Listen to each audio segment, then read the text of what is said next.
حاضرین، موجودہ دور مسلمانوں کے لیے سخت امتحان والا دور کے طور پر گزر رہا ہے۔ اس صورتحال میں فطری بات ہے کہ مسلمانوں کے ذہن میں یہ بات ضرور پیدا ہوگی کہ آخر ان صورتحال کا حل کیا ہے، اس کا سولوشن کیا ہے۔ یہ ایک سخت حالات ہے جسے آج نہ کل ایسا لگتا ہے ہم سب کو فیس کرنا ہوگا۔ اس سلسلے میں قرآن و حدیث پر میں مستقل غور کر رہا تھا، اور میں پچھلے ہفتے سفر پہ بھی تھا، اور اس سفر میں بھی اسی قسم کے سوالات آ رہے تھے۔ قرآن و حدیث سے اس معاملے میں جو ہمیں رہنمائی ملتی ہے اسے میں آپ کے سامنے رکھتا ہوں۔ اس سلسلے میں بنیادی بات یہ ہے کہ قرآن بعد کے زمانے میں مسلمانوں کے لیے ایک طرح سے فضائل کی کتاب بن رہ گیا ہے۔ یعنی قرآن کے فضائل کا تو خوب چرچا ہے، لیکن قرآن کی جو برکتیں ہیں، جو قرآن سے فائدہ ہونا ہے، یہ دراصل اطاعت قرآن میں ہے، نہ کہ محض فضائل قرآن کے چرچا میں۔ قرآن و حدیث میں اس سلسلے میں بہت واضح طور سے ہمیں رہنمائی دی گئی ہے۔ اس سلسلے میں میں آپ کو ایک روایت سناتا ہوں۔ عبداللہ بن عمر کہتے ہیں کہ حضرت جبرائیل علیہ السلام پیغمبر اسلام محمد صلی اللہ علیہ وسلم کے عہد میں، زمانہ میں آپ کے پاس آئیں، اور اس کے بعد پیغمبر اسلام سے کہا کہ ان قریب فتنہ اٹھے گا۔ پیغمبر اسلام نے سوال کیا کہ اے جبرائیل، اس فتنے سے نکلنے کی صورت کیا ہے؟ حضرت جبرائیل نے جواب دیا کہ اس فتنے سے نکلنے کی صورت خدا کی کتاب ہے۔ اس میں پچھلے زمانے کی بھی باتیں ہیں، آئندہ جو ہونے والا ہے وہ بھی اس میں موجود ہے۔ یہ شفا بخش کتاب ہے، بس جو شخص اس کو پکڑ لے اس کے لیے حفاظت ہے، جو شخص اس کی اطاعت کرے اس کے لیے نجات ہے۔ یہ روایت ہمیں بتاتی ہے کہ مسلمانوں کے تمام مسائل کا حل یقینی طور پر قرآن میں موجود ہے۔ لہٰذا مسلمانوں کو چاہیے کہ وہ قرآن پر غور و فکر کریں اور یہ جاننے کی کوشش کریں کہ سنگین صورتحال میں، یا پھر یوں کہ موجودہ صورتحال میں، قرآن ہمیں کیا گائیڈنس دیتا ہے۔ اس سلسلے میں دو پوائنٹس آپ کے سامنے واضح کروں گا۔ پہلے پوائنٹ کے تحت قرآن میں ہمیں چند رہنمائی اور گائیڈنس ملتی ہے۔ پہلی بات یہ کہ جو پرووکیٹو سچویشن ہوتی ہے، اکساؤ والی صورتحال ہوتی ہے، بھڑکاؤ صورتحال ہوتی ہے، اس میں قرآن میں مسلمانوں کو کیا گائیڈنس دیا گیا ہے۔ اس سلسلے اور اس سوال کو لے کر جب آپ قرآن کو پڑھیں گے تو پہلی آیت یہ ملے گی کہ وَلَا تَسْتَوِي الْحَسَنَةُ وَلَا السَّيِّئَةُ اِدْفَعْ بِالَّتِي هِيَ أَحْسَنُ فَإِذَا الَّذِي بَيْنَكَ وَبَيْنَهُ عَدَاوَةٌ كَأَنَّهُ وَلِيٌّ حَمِيمٌ، یعنی برائی اور بھلائی ایک نہیں ہو سکتے ہیں۔ تم جواب میں وہ کہو جو بہتر ہے، پھر تم دیکھو گے کہ جو تمہارا دشمن تھا وہ عنقریب تمہارا دوست اور قرابت دار بن گیا۔ عبداللہ بن عباس رضی اللہ عنہ اس آیت کی تشریح کے تحت لکھتے ہیں کہ اللہ تعالیٰ نے مسلمانوں کو یہ حکم دیا ہے کہ وہ غصہ کے وقت میں صبر کریں، اور اکساؤ کے وقت میں وہ نظر انداز کریں، اور نادانی اور نقصان کے موقع کو وہ معاف کر دیں۔ دیکھیے، قرآن جو ہے، قرآن خدا کی کتاب ہے۔ قرآن دراصل ان قوانین پر بیسڈ ہے جو قوانین اللہ تعالیٰ نے خود پوری کائنات میں لگایا ہے، نافذ کیا ہے۔ مسلمان اگر قرآن کو پکڑ لیں تو یقینی طور پر ہمارے مسائل کا حل ہے، اور ایک حل یہ بتایا گیا ہے کہ تم پرووکیشن کا جواب پرووکیشن سے ہرگز مت دو، تم نگیٹو کا جواب ہرگز نگیٹو سے مت دو۔ یہ خود خالق کائنات اور رب العالمین کی نصیحت ہے۔ یہ کسی مولوی یا مقررین یا خطیب کی بات نہیں ہے کہ وہ آپ کے سامنے کھڑا ہو رہا ہے اور وہ اپنی بات کہہ رہا ہے۔ یہ خود خالق کائنات اور رب العالمین کی گائیڈنس ہے وہ جانتا ہے کہ ہماری فطرت کیسی ہے، ہمارا ضمیر کیسا ہے، اسی نے ہمیں بنایا ہے. تو اس نے پہلی جو گائیڈنس دی ہے وہ ہے کہ تم برائی کے جواب میں ہر حال میں بھلائی کا طریقہ اختیار کرو، تم برائی کے جواب میں اچھائی پیش کرو، پھر تم دیکھو گے کہ جو دشمن تھے وہ دھیرے دھیرے وہ نرم پڑیں گے اور وہ تمہارے قریب ہوں گے اور وہ تمہارے دوست بن جائیں گے. پیغمبر اسلام محمد صلی اللہ علیہ وسلم نے اس طریقے کو بھرپور طور پر استعمال کیا. اس صورتحال میں، جس صورتحال میں آپ اپنے آپ کو پاتے ہیں، آپ کو چاہیے کہ آپ پیغمبر اسلام کی لائف کا بھی گہرا مطالعہ کریں. اگر گہرا مطالعہ نہیں کر سکتے ہیں تو کم از کم سرسری طور سے آپ مطالعہ کریں. آپ سیرت کی کتاب کو پڑھیں، مکی زندگی کو پڑھیں، مدنی زندگی کو پڑھیں. آپ ضرور سیرت کا مطالعہ کریں.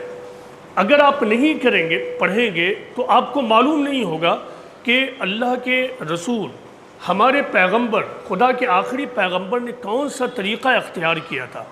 اس سلسلے میں قرآن میں ایک دوسری آیت یہ ملتی ہے کہ وَالَّذِينَ هُمْ عَنِ اللَّغْوِ مُعْرِضُونَ. مومنین کی یہ صفات بتائی گئی ہے کہ مومنین دراصل لغو باتوں سے، بیسلس باتوں سے اعراض کرنے والا ہوتا ہے. یعنی مومن کی یہ شان کے خلاف ہے کہ وہ ہر بات کا جواب دے، ہر نادانی کو رسپونڈ کرے، ہر سچویشن میں بس وہ بغیر سوچے سمجھے اٹھ کھڑا ہو. بلکہ سچا مسلمان اور بلیور یعنی مومنین وہ ہیں جو لغو باتوں کو نظر انداز کرتے ہیں، اس سے اعراض کرتے ہیں. قرآن میں دوسرے موقع پر یہی بات اس طرح کہی گئی ہے کہ وَأَعْرِضْ عَنِ الْجَاهِلِينَ، یعنی نادانوں سے اعراض کرو، نظر انداز کرو. اگر ہم اس طریقے کو پکڑتے ہیں تو بڑے حد تک ہم جو ریئیکشنری سچویشن ہے اپنے آپ کو اس سے بچا سکتے ہیں. اس طریقے کو ہمیں پکڑنا ہوگا، ورنہ دوسرے طریقے ہم نے بار بار اختیار کیے ہیں. اگر آپ پورے 100 سال کی تاریخ کو پڑھیں گے، اس کا مطالعہ کریں گے، تو آپ پائیں گے کہ دوسرے طریقے کو اختیار کیا گیا ہے. مسلمانوں نے ریئیکشن بھی کیا ہے، مسلمانوں نے وہ چیز جسے آپ مقابلہ کہتے ہیں وہ بھی کیا گیا ہے.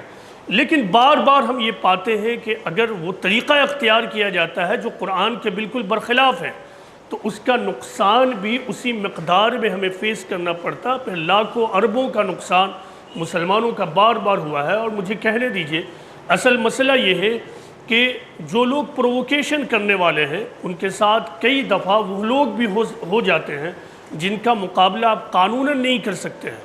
تو ایسی صورت میں اپنے آپ کو خطرات میں ڈالنے کے بجائے اللہ تعالیٰ آپ کو وزڈم کی بات دیتا ہے، حکمت اور عقل کی بات دیتا ہے کہ اپنے آپ کو خربوز اور دوسرے کو چھری بنانے سے بچ جاؤ. یعنی حکمت کا طریقہ اختیار کرو، اعراض کا طریقہ اختیار کرو، غور و فکر کرو.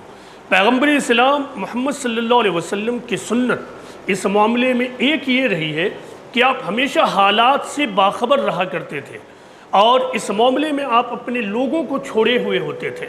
یعنی آپ کی اہم ترین سنت تھی کہ سنگین صورتحال میں آپ کے کچھ لوگ ہمیشہ چاروں طرف گردش کرتے رہتے تھے تاکہ وہ دوسروں کے نگیٹو ایکٹیویٹیز کی لا کر پہلے ہی سے خبر کر دیں.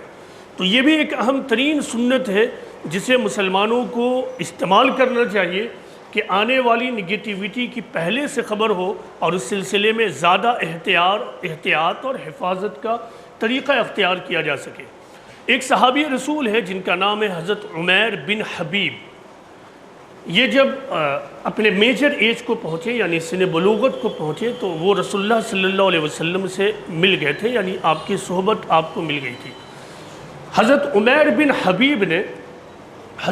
بن حبیب رضی اللہ عنہ نے اپنے بیٹے کو نصیحت کرتے ہوئے ایک مرتبہ کہا کہ اے میرے بیٹے، تم نادانوں سے اعراض کرو، کیونکہ نادانوں کی صحبت میں بیٹھنا ایک بیماری ہے.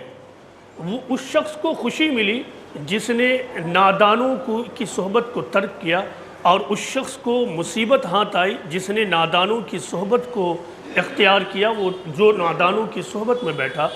اور دیکھو، یاد رکھو کہ جو شخص نادانوں کی طرف سے آنے والے چھوٹے شر کو برداشت نہیں کرے گا اسے پھر بڑے شر کو برداشت کرنا پڑے گا. یعنی جو نادانوں کے ذریعہ پہنچائے جانے والے چھوٹے نقصانات کو برداشت نہ کر لے تو پھر اسے بڑے نقصانات کو برداشت کرنا پڑے گا۔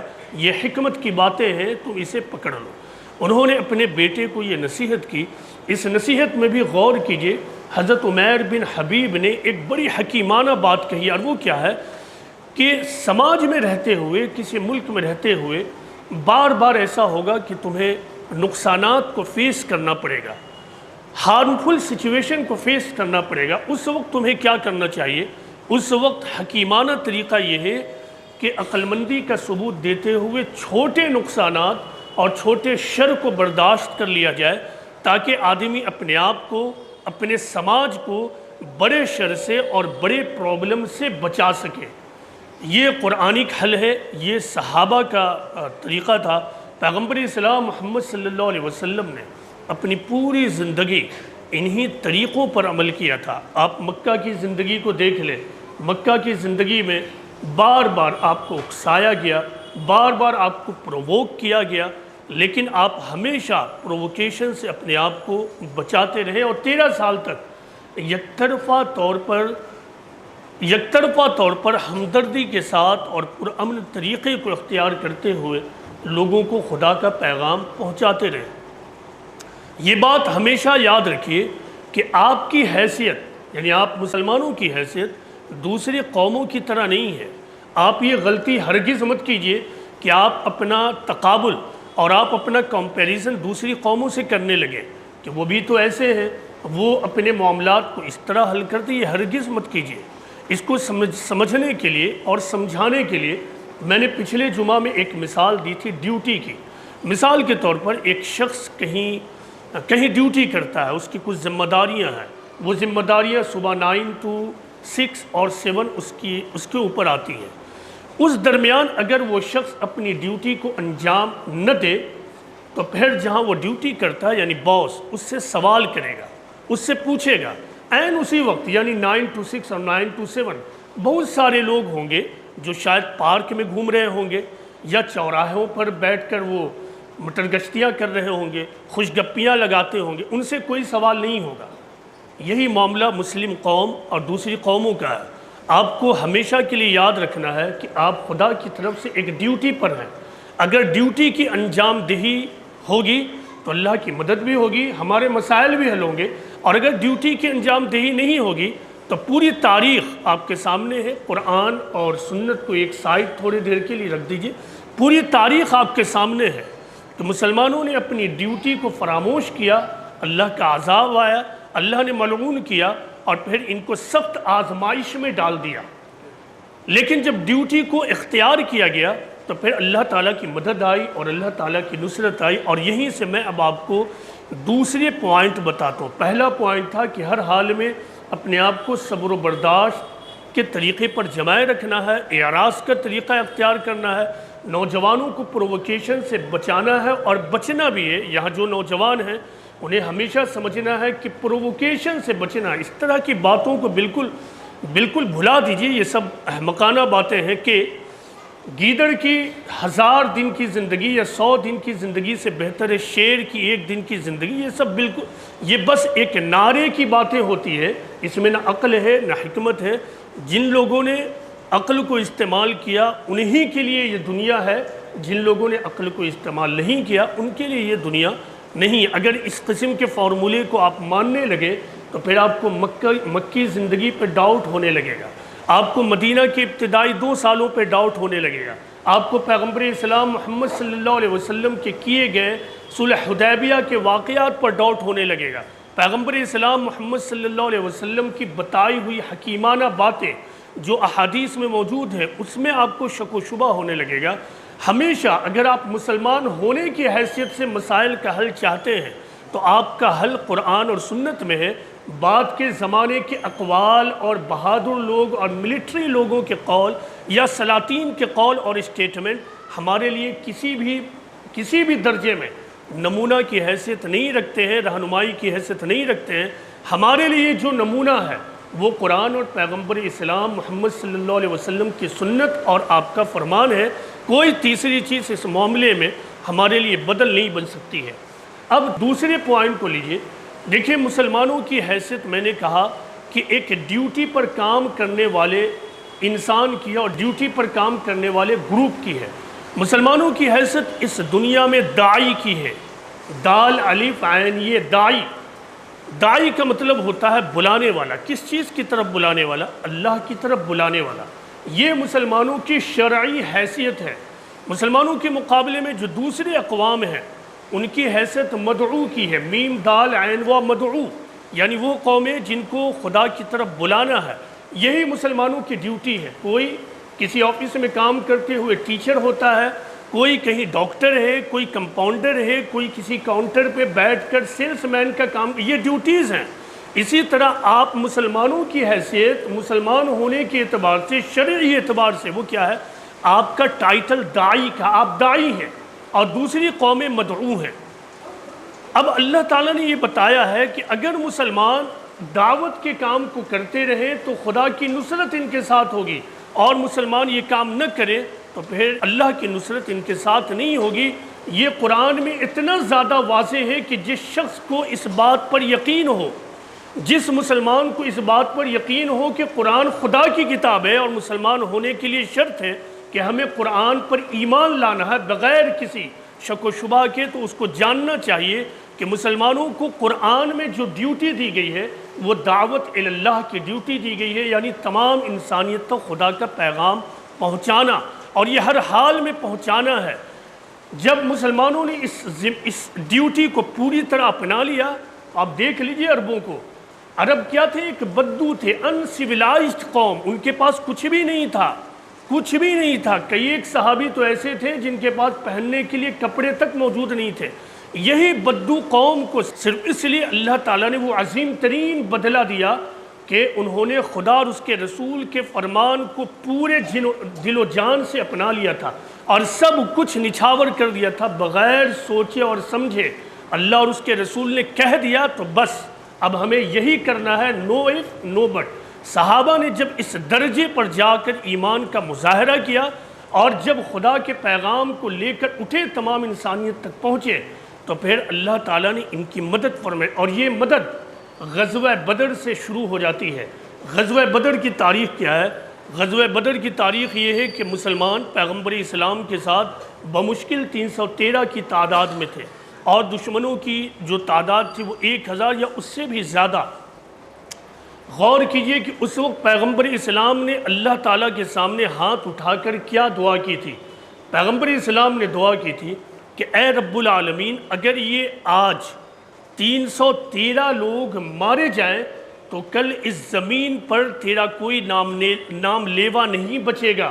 اے رب العالمین، اگر یہ 313 لوگ مارے جائیں تو کل اس سرزمین پر تیرا نام لینے والا کوئی نہیں بچے گا۔ غور کیجئے پیغمبر اسلام نے کیا کہا کہ اے رب العالمین، اگر تو نے ان کی مدد نہیں کی تو تیرے پیغام رسانی کا کام کون کرے گا؟ تیری دعوت کا کام کون کرے گا؟ اب تیرا یہ مسئلہ ہے کہ تو ان کی حفاظت کر۔ غزوہ بدر کو دیکھ لیں، اللہ تعالیٰ نے کیا شاندار طریقے سے مسلمانوں کی مدد فرمائی، اور اس نہج پر آپ پورے پیغمبر اسلام محمد صلی اللہ علیہ وسلم کی تاریخ کا مطالعہ کر سکتے ہیں۔ تاریخ کو آگے بڑھائیے، جب دور جدید کی بیل بج چکی تھی، پورے دنیا میں دور جدید کا بیل غالباً 16ویں صدی میں بجنا شروع ہو گیا تھا، جب گیلیلیو اٹھتا ہے اور اس نے کئی تبدیلیاں لائی تھی اور پھر جیو سینٹرک تھیوری دی تھی، یعنی زمین مرکز میں ہو اور باقی تمام پلانٹ اس کو چاروں طرف ہے۔ تو اس وقت ماڈرن ایج کا رنگ بج چکا تھا۔ اس وقت دنیا میں 3 بڑی تبدیلیاں ہوئیں، ایجوکیشن کے میدان میں، اکنامکس کے میدان میں اور پالیٹکس کے میدان میں، اور ان تینوں میدان میں مسلمان بری طرح پچھڑ گئے، ان کے پاس کچھ بھی نہیں بچا۔ عین اسی وقت کولونیلزم کا دور آیا اور کولونیلسٹ پاور نے پورے مسلم حکومت پر، مسلم سرزمین پر غلبہ حاصل کر لیا۔ اب مسلمان بالکل بے بس تھے، ہیلپ لیس تھے۔ آج کی طرح کی پوزیشن میں بھی مسلمان اس وقت نہیں بچے تھے، لیکن اللہ تعالیٰ نے دوبارہ بغیر مسلمانوں کی کسی کوشش کے کولونیلسٹ پاور کو کمزور کیا اور دنیا میں ڈیموکریٹک سسٹم آیا، جس کا نتیجہ یہ ہوا کہ اب تمام ممالک جو کولونیلسٹ پاور کے تحت تھے رفتہ رفتہ آزاد ہونے لگے، اور نتیجتاً ورلڈ کے اوپر، گلوب کے اوپر مسلمانوں کی آزاد ملک 50 سے زیادہ بن گئے۔ مسلمان آزاد تھے کہ اپنے ملک کے بارے میں فیصلہ خود سے کریں، لیکن اب بھی ایک بڑا مسئلہ تھا۔ این اسی وقت انڈسٹریل ایج بھی داخل ہو چکا تھا۔ پچھلے زمانے میں ہاتھ سے کام ہوتا تھا، سارا کام ہاتھی سے ہوتا تھا، محنت مزدوری ہوتی تھی، زراعت اور کھیتی باڑی کا دور تھا، لیکن اب انڈسٹریل ایج نے آ کر ہاتھوں کی جگہ مشینوں نے لے لیا تھا۔ اب ہر کام، جو کام پہلے گھنٹوں میں ہوتا تھا اب وہ کام منٹوں میں ہونے لگا، جو کام ہفتوں اور مہینوں میں ہوتا تھا وہ گھنٹوں میں ہونے لگا۔ یہ تبدیلیاں آئی اور اس زمانے میں مسلمان دوبارہ پوری طرح پچھڑ گئے۔ اللہ تعالیٰ نے دوبارہ مسلمانوں کی نصرت فرمائی، اور وہ اس طرح کہ عرب ممالک کی سرزمین کے نیچے وہ واقعہ پیش آیا جس کو سائنٹسٹ جغرافیکل ایکسیڈنٹ کہتے ہیں۔ اس جغرافیکل ایکسیڈنٹ کے نتیجہ میں عرب ممالک کی سرزمین کے نیچے پیٹرولیم کا خزانہ نکلا۔ صرف یہی نہیں کہ پیٹرولیم کا خزانہ نکلا، بلکہ اس وقت پوری دنیا کو اللہ تعالیٰ نے اس رخ پہ لگایا کہ پوری دنیا پیٹرولیم کے اوپر ڈیپینڈ ہو گئی۔ پیٹرولیم نہیں تو دنیا کی گاڑی نہیں چلے گی، یہ روشنیاں نہیں چلے گی، بتیاں نہیں چلے گی۔ یہ تھا اللہ تعالیٰ کی مدد مسلمانوں کو دور جدید میں، اور اس مدد کا سلسلہ آج بھی جاری ہے۔ یہ تاریخ سے میں نے حوالہ دیا کہ مسلمانوں کی اللہ تعالیٰ نے کس طرح مدد کی، اور یہ مدد آگے بھی ہوگی۔ اس معاملے میں بالکل اطمینان رہیں کہ دنیا کے معاملے میں مسلمانوں کے بارے میں خدا کا قانون یہ ہے کہ اللہ تعالیٰ مسلمانوں کو ہمیشہ محفوظ رکھے گا، پروٹیکٹ کرے گا، کیونکہ انہی کی پشت پر اللہ تعالیٰ نے اپنی آخری کتاب کو رکھا۔ لیکن جہاں تک آخری نجات کا معاملہ ہے تو آخری نجات مسلمانوں کی اس بات پر ڈیپینڈ کرتی ہے کہ مسلمان خدا کی کتاب کو لے کر اٹھیں اور اس کو تمام انسانیت تک پہنچا دیں۔ مسلمان بیک وقت دو ذمہ داریوں میں گھرے ہیں۔ ایک، وہ ذاتی طور سے اپنے آپ کو دیندار بنائیں۔ اگر وہ دیندار نہیں بناتے ہیں تو یاد رکھیے کہ دنیا اور آخرت دونوں میں ان کے لیے ذلت ہے۔ اور دوسری چیز جو ہے وہ یہ کہ خدا کے آخری پیغام کو تمام انسانیت تک پہنچا دینا۔ اگر مسلمان قرآن کو لے کر اٹھتے ہیں، تمام انسانیت تک پہنچانے کے لیے کوشش کرتے ہیں، تو یقین جانیے خدا کی مدد ہوگی۔ آپ کو یاد ہوگا طوفان نوح کا واقعہ، حضرت نوح علیہ السلام کے زمانے میں طوفان ایک آیا جسے آپ طوفان نوح کے نام سے جانتے ہیں۔ اس طوفان کے بارے میں کہا جاتا ہے کہ یہ وہ طوفان تھا جس کے بعد پوری دنیا نشٹ کر دی گئی تھی، برباد کر دی گئی تھی۔ حضرت نوح علیہ السلام نے اپنے زمانے کے تمام لوگوں کو، اپنی فیملی کو بھی مخاطب کیا کہ آؤ اور اس کشتی پر سوار ہو جاؤ۔ ان کے بیٹے نے انکار کیا، کہا کہ میں کشتی پر سوار نہیں ہوں گا، میں جا کر پہاڑ پر پہنچ جاؤں گا، پہاڑ پر پہنچ کر اپنے آپ کو محفوظ کر لوں۔ وہی ڈھٹائی جو عام طور سے نوجوانوں میں یا پھر بگڑے ہوئے لوگوں میں پایا جائے، ہم بچا لیں گے اپنے آپ کو۔ وہ پہاڑ پر چلے گئے، سیلاب اتنا بڑھا کہ پھر وہ سیلاب میں بہہ کر برباد ہو گئے۔ نوح علیہ السلام کے واقعے میں اللہ تعالیٰ نے ایک سبق چھوڑا ہے، وہ یہ کہ جس کو اس زمانے میں بچنا تھا وہ نوح علیہ السلام کی کشتی پر سوار ہو جائے۔ آج جس شخص کو بچنا ہے وہ قرآن کو تھام لے اور اس کو تمام انسانیت تک پہنچانا شروع کر دے۔ یہ دراصل آج نوح کی کشتی ہے، یہ جو قرآن ہے نوح کی کشتی ہے، پیغمبر اسلام کی کشتی ہے۔ جس کو اپنے آپ کو بچانا ہے وہ قرآن کو پکڑ لے اور تمام انسانیت تک پہنچانا شروع کر دے۔ جس کو اپنے آپ کو برباد کرنا ہے وہ جو چاہے کرے۔ یاد رکھیے کہ مسلمانوں کے تمام حالات کے بدلنے نہ بدلنے کا پورا انحصار اسی کام پہ ہے۔ ہر مسلمان یہ طے کر لے کہ کم از کم 10 سے 15 غیر مسلم بھائی بہنوں تک ہم قرآن کو پہنچا دیں، کم از کم ہر مسلمان یہ تہیہ کر لے، تو یقین جانیے کہ اللہ تعالیٰ کی مدد ضرور آئے گی۔ پہلے بھی آئی تھی، آج بھی آئے گی، قیامت تک آتی رہے گی۔ اللہ تعالیٰ سے یہ دعا ہے کہ اللہ تعالیٰ ہم سب کو سمجھنے کی توفیق عطا فرمائے۔ وما علینا الا البلاغ المبین۔